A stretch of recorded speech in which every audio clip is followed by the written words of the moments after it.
네, 오랜만에 나오신 것 같습니다. 더불어민주당의 유인태 전 의원 나오셨습니다. 어서 오십시오. 네. 안녕하세요. 한 2주 만에 나오신 건가요? 한 3주 만에 나오신 건가요? 2주 만에 나오셨죠. 쉬었죠. 그 2주 동안 정치권에 여러 일이 있었는데 유인태 전 의원님은 개인적으로 어떤 일이 가장 기억에 남으십니까? 지난 2주 동안 남북관계가 아무래도 가장 기억에 남을까요? 그렇죠. 남북관계죠. 예. 네. 남북관계 어떻습니까? 문재인 정부 들어서고 김정은 북한 노동당 위원장이 올해 들어서자마자 신년사부터 해갖고 말이죠. 지난 한 3개월여 상당히 숨가쁘게 달려오고 있는데 긍정적으로 보세요? 긍정적으로 봐야죠. 결과를 결과까지 낙관할 수 있겠느냐는 그런 뭐 제가 전문가가 아니라 예. 하여튼 그래도 지금 문재인 대통령이 운이 좋다. 뭐 저 김정은 위원장이 저렇게까지 나올 거라고는 예상을 못했었잖아요. 예. 우리 예술단의 평양 공연 뭐 뉴스나 신문 통해서 보셨을 텐데 말이죠. 상당히 평양 시민들도 예전과는 달라진 모습 보이고 적극적으로 호응한다. 뭐 예전에도 적극적으로 호응했어요. 예전에도요? 그럼. 예. 가서 보셨습니까? 아니, 예. 우리 뭐 다 그때 뭐 조용필 예. 씨 가서 하는 거니 다 예. 가면 그리고 꼭 서로 환호하죠. 서로 이렇게 분단돼 있다가 저런 기회가 어디 자주 있는 겁니까? 예.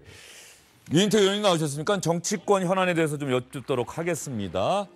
최근에 재밌는 거는 자유한국당 내부 사정을 잘 알고 있는 자유한국당, 뭐 예전에 자유한국당의 전신 국회의원을 지냈던 분들이 자유한국당과 홍준표 대표를 겨냥한 뭐라고 할까요? 공격적인 발언을 상당히 많이 하는 그런 경우가 있어요.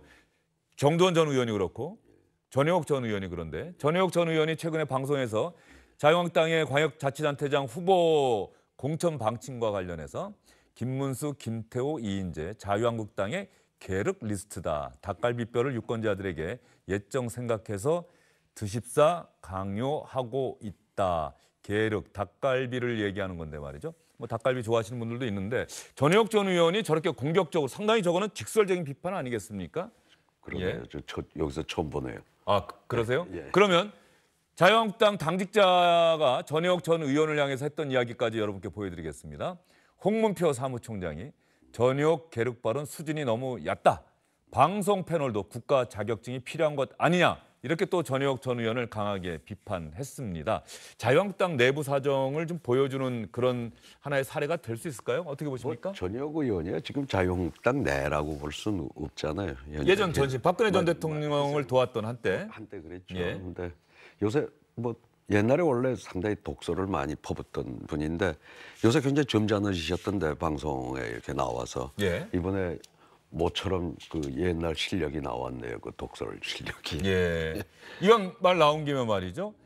홍준표 대표가 어쨌든 간에 뭐 내부 논의 절차를 거쳐서 김문수, 김태호, 이인재 이런 카드를 선택한 것 아니겠습니까?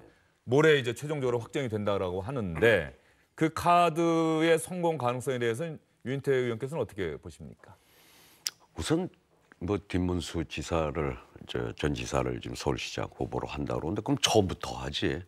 뭐 좀 몇 번 뭐 5번째인가 뭐 한 5명인가 뭐 경쟁력 있다는 사람 다 안 돼가지고 우선 그 과정 자체가 그렇잖아요. 뭐 쓸만한 놈 다 고르다가 마지막에 어디 찌끄레기 가져온 것 같은 그 과정이 그런 과정을 거쳤으니 전 뭐 김문수 지사하고 학창 시절부터 개인적으로는 인연이 많은데 그 저쯤 되면 자존심이 있으면 에이 내가 뭐 남들이 다 퇴짜놓은 그런데 나갈 군번이냐 뭐 이랬어야 되는 거 아닌가 그 싶네요. 좀 안쓰럽더라고요. 이번에. 예. 선당 후사 뭐 이런 정신일까요? 어떻게 보세요? 선당 후사는 뭐 할 일 없으니까 그거라도 한번 나가보려고 하는 거 아닌가 싶은데 전 자존심 너무 상하는 일이에요. 예. 그래도 왕년에 한때는 뭐 그 대선 후보 반열에 올랐고 했던 사람이 저 무슨 그 당 밖에 뭐 여기저기 몇 사람을 지금 거쳐서 전부 퇴짜 놓은 자리에 온다고 덥석 받아먹는 꼴이 돼버린 거 아닌가요? 김문수 전 지사와 아주 오래전부터 교분을 쌓아오셨다고 말씀하셨는데 김문수 전 지사가 예전엔 정말 전설적인 노동운동가 제야 인사였는데 지금은 태극기 집회에 나가서 연설을 하고 그 정도로 어떤 이념이나 사상, 가치, 철학이 극적으로 변한 정치인도 없어 보인다는 평가도 있는데 말이죠. 옛날에도 상당히 아주 좀 극단적인 아주 원칙론자 비슷했거든요. 근데 원래 저희 전에부터 하는 얘기지만 극과 극은 통해요. 그 남극도 춥고 북극도 추운 거예요. 예. 그러니까 원래 극단적이었던 사람들, 그동안 뭐 주사파의 그 뭐 수괴라고 하던 친구들이 대부분 지금 반북 운동에 예. 그 앞장서고, 그 대개 민중당 했던 사람들이 대개 한나라당으로 그 김문수, 이재호 다 과거에 그 민중당을 했던 사람들이 말하자면 이쪽 진보 진영 쪽에서는 제일 그 좀 그 과격했던 분들 아닙니까? 가장 앞서 그런 분들은 다 지금 오히려 보수 진영에 가서 정치 활동을 하고 있지 않습니까? 그러면 충남지사 후보 이인재, 경남지사 후보 김태호, 민주당 후보는 아직까지 결정은 안 됐습니다만 경남지사 후보는 사실상 김경수 의원으로 가는 것 같고 말이죠. 예. 그래서 경남이나 충남이 상당히 격전지가 될 것 같다 이런 예측들도 나오고 있어요. 그래서 경남이야 원래 뭐 저쪽에 텃밭이었던 곳이니까 뭐 지난 대선에서도 문재인 대통령이 진 곳이고 그렇게 만만하게 볼 곳은 아니죠. 그러고 막상 그 지금 정당 지지율과 달리 선거라는 건 정말 뚜껑 열어봐야 알기 때문에 원래 충남이란 데도 안희정 지사 되기 전에는 이 민주당 쪽에서 지사라는 거는 경쟁이 안 되던 곳이었잖아요. 이제 네. 안희정 지사가 그래도 한 2번 당선되면서 그쪽에 그래도 꽤 이렇게 표밭을 그런 대로 이쪽에 좀 유리하게 만들어 놨는데 뭐 이번에 저 사고를 쳐가지고 지금 뭐 만만치 않다고 봐야죠. 안철수 전 대선 후보의 서울시장 선거 출마 선언 오늘 기사 보셨죠? 예, 어떻게 평가하십니까? 전망 어떻게 하십니까? 민주당 후보 예비 주자 중에 또 어떤 후보에게 더 득이 된다고 보세요? 안철수 전 대표 입장에서는 외통수였어요. 저건 뭐 저기 서울시장을 안 나가 이번에 말하자면 대선에서 지고 그 과정을 보면은 아주 무리하게 당 대표를 나왔잖아요. 그 당 대표 나온 거는 진영을 갈아타기 위해서 나온 거 아닙니까? 결과에 그때는 아니라고 그 대표 경선 과정에서는 절대 바른당하고 저거 통합이 없니 했는데 사실 된 거 자체가 원래 다른 후보들이 다 의심했듯이 지가 대표 돼가지고 당 말아먹으려는 거 아니냐, 저쪽으로 가려는 거 아니냐. 결국 뭐 참 저런 거 보면 사정치하겠다는 안철수 후보가 노회해진 건지 뻔뻔해진 건지 구정치인들도 저렇게 내일 모레 할 거를 가지고 그렇게 거짓말 하진 않았어요. 예. 옛날에 노련한 정치인들을 보면. 그리고 저 가서는 이번에 서울시장에 나가서 뭐 당선은 어렵다 하더라도 유의미한 득표를 하는 것만이 자기 미래가 있는 거니까 뭐 서울시장 나오는 거는 그동안 뭐 이렇게 숙고할 그런 계제가 아니었죠. 민주당 박원순, 박영선, 우상호 세 사람의 경쟁 구도가 형성이 됐네 말이죠. 안철수 전 후보의 서울시장 선거 출마 선언이 어떤 후보에게 더 플러스가 되고 어떤 후보에게 마이너스가 될 거라고 보세요? 소위 그 양보론 가지고 박원순 후보가 좀 입장이 곤공해지는 거 아니냐 그러는데 이 정치권에서요 가령 지역구 국회의원 선후배 간에 야 이번에 날 밀어줘 내가 이번만 하고 다음에 너 밀어줄게 이런 데가 한두 군데가 아니에요. 그거 지켜진 데가 하나도 없어요. 근데 그건 같은 당에 있으면서 그런 거예요. 지금은 완전히 길을 달리하잖아요. 그리고 그 당시는 둘 다 정당 소속이 아니었잖아요. 어떻게 그 박원순 시장도 시민사회 후보로 나왔다가 나중에 민주당에서 뽑힌 박영선 후보하고 둘이서 경선해가지고 박영선 후보가 진 거였거든요. 같은 정당도 아니었어요. 그러니까 뭐 인간적으로는 그때 조금 뭐 빚이 있을지는 몰라도 그거하고 그걸 가지고 만약 얘기한다 그러면 그건 바보죠, 바보. 안철수 측이 그런 얘기를 한다. 그러니까 특별히 박원순 후보한테 저는 그렇게 불리할 건 없다고 봐요. 지금 그렇게 말씀하시면 정치라는 게 말이죠. 신의도 없고 비정하고 뭐 그런 세상 아니냐 또 시청자분들 중에 또 그렇게 생각할 수도 있을 것 같습니다. 그런 약속들은 아무런 의미가 없다. 뭐 그거 많이 봤습니다. 저. 예. 저기 선배가 요번에 나 밀어주고 다음에 너. 근데 그 다음에 또 나와야 자기가. 안철수 전 후보 입장에서는 민주당의 3명의 주자 가운데 박원순 현 서울시장이 민주당 후보가 될 가능성이 크다. 뭐 이렇게 보고 있는 걸까요? 그 여론조사가 높게 나오니까요.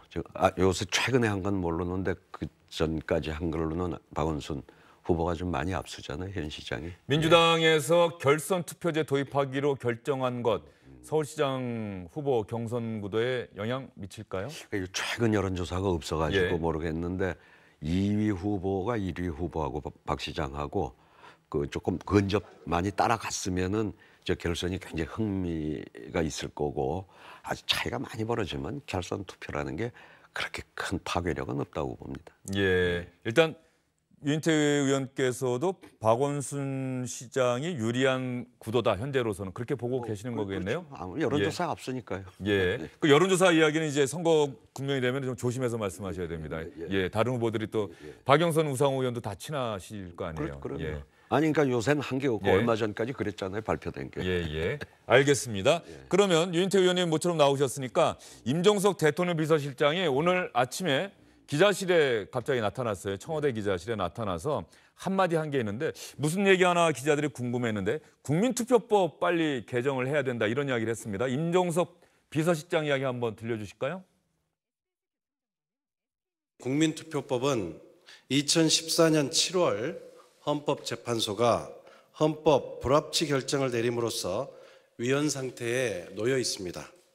이를 바로잡지 않고서 헌법기관의 책무를 다한다고 볼 수 없으며 국회의 직무유기라는 비판에서 자유로울 수 없을 것입니다. 국민투표법 개정 여부는 국회의 개헌 의지를 확인하는 시금석이 될 것입니다.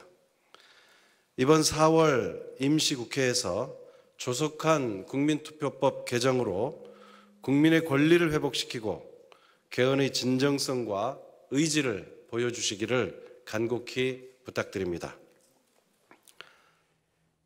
이번 주 내에 국민투표법 개정을 촉구하는 대통령의 서한을 국회에 보낼 계획임을 알려드립니다. 개헌 이야기 하다가 국민투표법 빨리 고쳐달라 이야기를 했는데 사실 모르는 분들이 많았어요. 국민투표법이 2016년에 이미 효력을 잃었다. 헌법 불합치 결정으로. 아마도 내용이 국내에 거소를 신고하지 않은 제외 국민이 국민투표 대상에서 제외돼 있다. 이게 헌법 불합치, 헌법 정신에 맞지 않는다. 이분들도 포함을 시켜야 한다.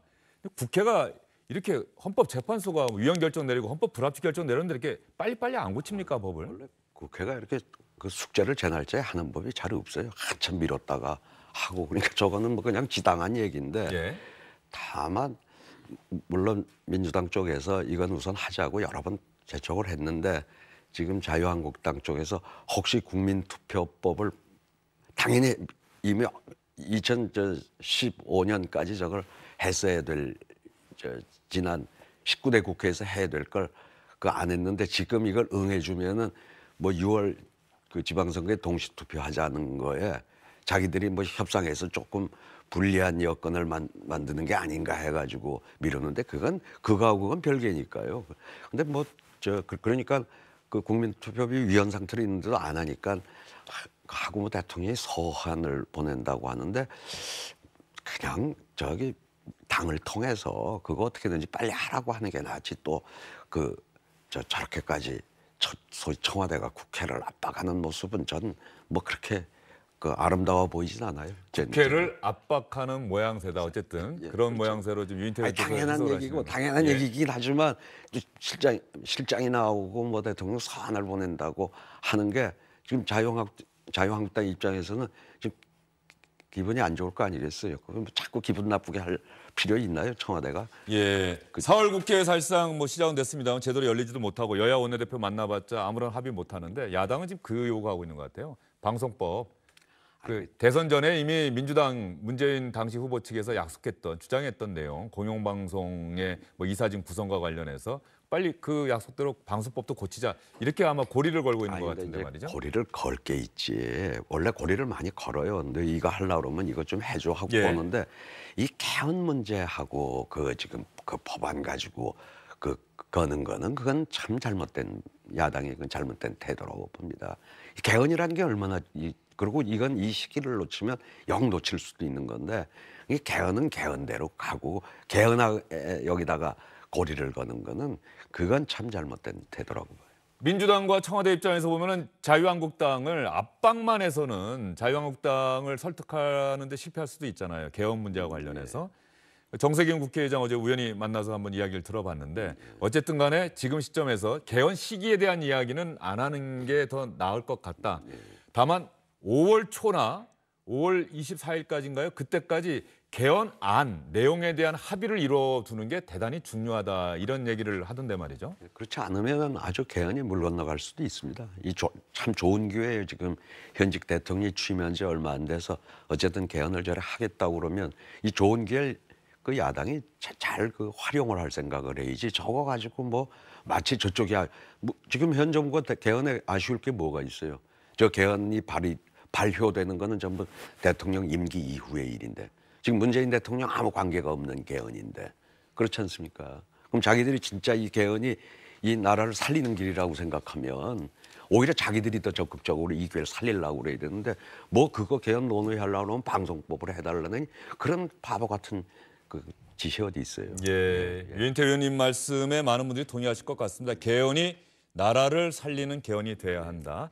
그 우리의 소원은 통일이라는 노래 보면 그 가사 중에 이 나라 살리는 통일이라는 가사도 있는데 개헌도 마찬가지로 대한민국을 살리는 그런 개헌이 돼야 하고 그런 면에서 여야 정치권이 보다 적극적으로 나서야 한다. 이런 말씀을 이야기했습니다. 오늘 말씀 잘 들었습니다. 감사합니다.